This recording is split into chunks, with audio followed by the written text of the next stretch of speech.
Dans la nuit du 28 au 29 octobre 2017, Jonathan Daval a tué sa femme Alexia.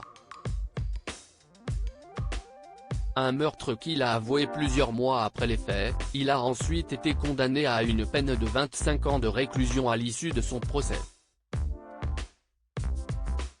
Les parents de la victime ont publié un livre l'an dernier sur ce drame qui a détruit leur famille. Alexia, notre fille. CST autour de la mère du coupable de dévoiler son vécu de ce fait divers qui a défrayé la chronique. Martine Henry sort ce 17 novembre un livre intitulé Moi, maman de Jonathan aux éditions Michalon. À cette occasion, elle a été invitée dans l'émission 7 à 8 ce dimanche 13 novembre pour parler plus en détail de cet ouvrage délicat, répondant aux questions d'Audrey Crespo-Mara. La journaliste interroge sans détour cette femme et elle répond le regard franc et sans se dérober aux interrogations les plus complexes. À travers son livre, elle souhaite montrer les choses d'un autre point de vue, le sien, celui de la mère d'un criminel. Au cours de cet entretien, Martine Henry assume son soutien pour son enfant qu'elle va voir très régulièrement au parloir.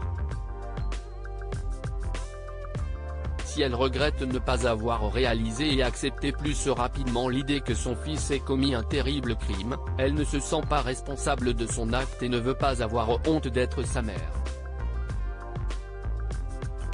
Devant les caméras, elle fait aussi un portrait parfois peu flatteur de sa belle-fille défunte, expliquant avoir été mise à l'écart du couple par cette dernière. Puis, Martine Henry est confrontée à une information qui a fait beaucoup de bruit il y a quelques semaines et a été révélée par BFM TV, la relation homosexuelle de Jonathan Daval en prison. Sa mère est catégorique sur le sujet, elle n'y croit pas, non même pas, parce que si est-il raconte ça.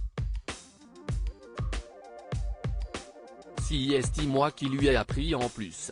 Parce que je l'ai vu à la télé avant d'aller le voir. Ça m'a choqué, je me suis dit, mais qu'est-ce ce qu'il raconte? Ce n'est pas possible. Point, il m'a dit, si est du grand n'importe quoi. Point, non non non, je ne suis pas comme ça. Elle réfute totalement la thèse d'une homosexualité refoulée, si est absurde.